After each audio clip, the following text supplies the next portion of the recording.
തീർച്ചയായും വലിയ പ്രതീക്ഷയോടെ കേരളം കാത്തിരിക്കുകയാണ് പ്രധാനമന്ത്രിയുടെ സന്ദർശനത്തിൽ. ഇപ്പോൾ സുനിൽ ഐസക് കൂടി വിവരങ്ങൾ നൽകാൻ ചേരുന്നുണ്ട്. SKMJ സ്കൂളിലെ ഗ്രൗണ്ടിലെ ഹെലിപ്പാഡിലാണ് സുനിൽ ഐസക് ഉള്ളത്.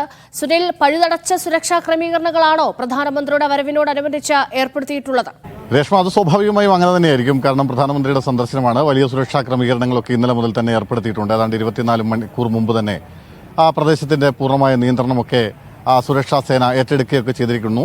അത് സ്വാഭാവികമാണ്.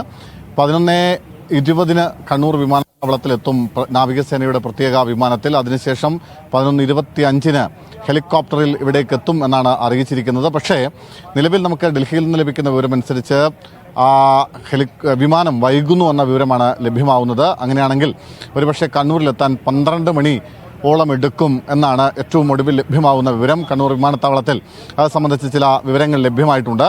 അതായത് രാവിലെ അവിടുത്തെ കാലാവസ്ഥ ഡൽഹിയിലെ മൂടിക്കെട്ടിയ കാലാവസ്ഥയായിരുന്നു. മാത്രമല്ല ഇവിടെ വയനാട്ടിലും വളരെ മോശം കാലാവസ്ഥയായിരുന്നു. പൊതുവെ രാവിലെ മഴയുണ്ടായിരുന്നു, അന്തരീക്ഷം വളരെ മോശമായിരുന്നു. ആ ഒരു പശ്ചാത്തലത്തിലാണ് പ്രധാനമന്ത്രിയുടെ വിമാനം വൈകുന്നതെന്നാണ് നമുക്ക് അവിടെ നിന്ന് ലഭിക്കുന്ന സൂചന. 11:20 കണ്ണൂരിലെത്തി 11:25 അവിടെ നിന്ന് ഹെലികോപ്റ്ററിൽ ഇവിടെ വയനാട്ടിലേക്ക് എത്തുന്നു. ദുരിതബാധിത പ്രദേശങ്ങളിൽ ആ മേഖലയിലൊക്കെ വ്യോമതലത്തിൽ തന്നെയുള്ള അല്ലെങ്കിൽ ഏരിയൽ വാച്ചിങ് നടത്തുന്നു. അതിനുശേഷം തിരികെ ഈ കൽപ്പറ്റ ജനലിൽ നിൽക്കുന്ന SKJM സ്കൂളിൻ്റെ ഗ്രൗണ്ടിൽ ഇറങ്ങുന്നു. അതിനുശേഷം റോഡ് മാർഗം മേപ്പാടിയിലേക്ക് എത്തുന്നു. അവിടെ ദുരിതാശ്വാസ ക്യാമ്പുകൾ സന്ദർശിക്കുന്നു. ഒപ്പം നിരവധി മനുഷ്യർ പരിക്കേറ്റ് ചികിത്സയിലുണ്ട്. അവരെയൊക്കെ ആശുപത്രിയിൽ സന്ദർശിക്കുന്നു. ശേഷം ഒരു വിശദമായ അവലോകന യോഗം ചേരുന്നു. ഇതായിരുന്നു നിലവിൽ അദ്ദേഹത്തിൻ്റെ ഷെഡ്യൂൾ ചെയ്തിട്ടുള്ള പരിപാടി. എന്തായാലും ആ പരിപാടി അതുപോലെ തന്നെ നടക്കും. പക്ഷേ ചില സമയക്രമങ്ങളിൽ ചില വ്യത്യാസമുണ്ടായേക്കുമെന്നാണ് ഏറ്റവും ഒടുവിൽ ലഭ്യമാവുന്ന സൂചന. അതിനുവേണ്ടുന്ന തയ്യാറെടുപ്പുകളെല്ലാം പൂർത്തിയായി കഴിഞ്ഞിട്ടുണ്ട്. നഗരം പൂർണ്ണമായും പോലീസിൻ്റെ സുരക്ഷാ സേനയുടെയൊക്കെ നിയന്ത്രണത്തിൽ തന്നെയാണ്. പക്ഷേ ഇതിലൊക്കെ ഏറ്റവും പ്രധാനപ്പെട്ട ഒരു കാര്യമെന്ന് പറയുന്നത് അറിയാനുള്ളത് എന്ത് കേന്ദ്രം പ്രഖ്യാപിക്കും എന്ന ചോദ്യത്തിനുള്ള ഉത്തരമാണ്.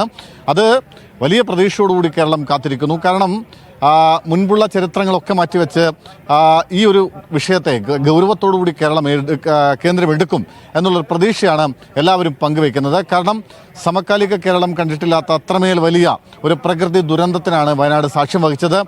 400-ലധികം ആളുകൾ മരിച്ചു, 130-ലധികം ആളുകൾ കാണാമറയത്താണ്. ഒരു പ്രദേശം പൂർണ്ണമായും ഇല്ലാതായിരിക്കുന്നു.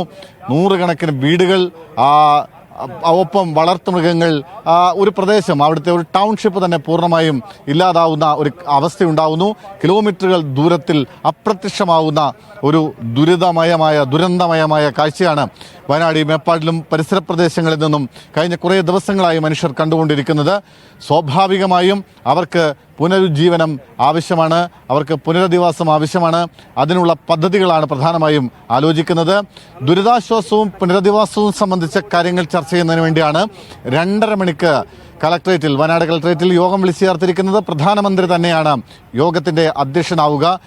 പ്രധാനമന്ത്രിക്കൊപ്പം സുരേഷ് ഗോപി കേന്ദ്ര സഹമന്ത്രി, ഒപ്പം കേരള ഗവർണർ ആരിഫ് മുഹമ്മദ് ഖാൻ, കേരള മുഖ്യമന്ത്രി പിണറായി വിജയൻ തുടങ്ങിയവരൊക്കെ ഈ സന്ദർശനത്തിൽ അവർക്കൊപ്പമുണ്ട്.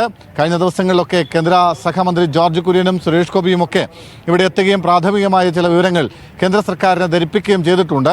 അതിനപ്പുറത്താണ് ഇന്നലെ കേന്ദ്ര സംഘം എത്തുന്നത്. കേന്ദ്ര സംഘം ഒരു പ്രാഥമികമായ വിലയിരുത്തൽ ഇവിടെ നടത്തിയിട്ടുണ്ട്. അത് ദുരന്തത്തിൻ്റെ ആഴവും പരപ്പും സംബന്ധിച്ച ഒരു റിപ്പോർട്ട് ഇന്നലെ രാത്രി തന്നെ കേന്ദ്രത്തിന് കൈമാറിയിട്ടുണ്ട് എന്നാണ് പ്രതീക്ഷിക്കുന്നത്. സ്വാഭാവികമായും ആ റിപ്പോർട്ടുകളുടെയൊക്കെ അടിസ്ഥാനത്തിലായിരിക്കാം ഇന്ന് എന്ത് പ്രഖ്യാപനമാണ് വയനാടിനെ ചേർത്ത് നിർത്താൻ കേന്ദ്രം പ്രഖ്യാപിക്കുന്നത്.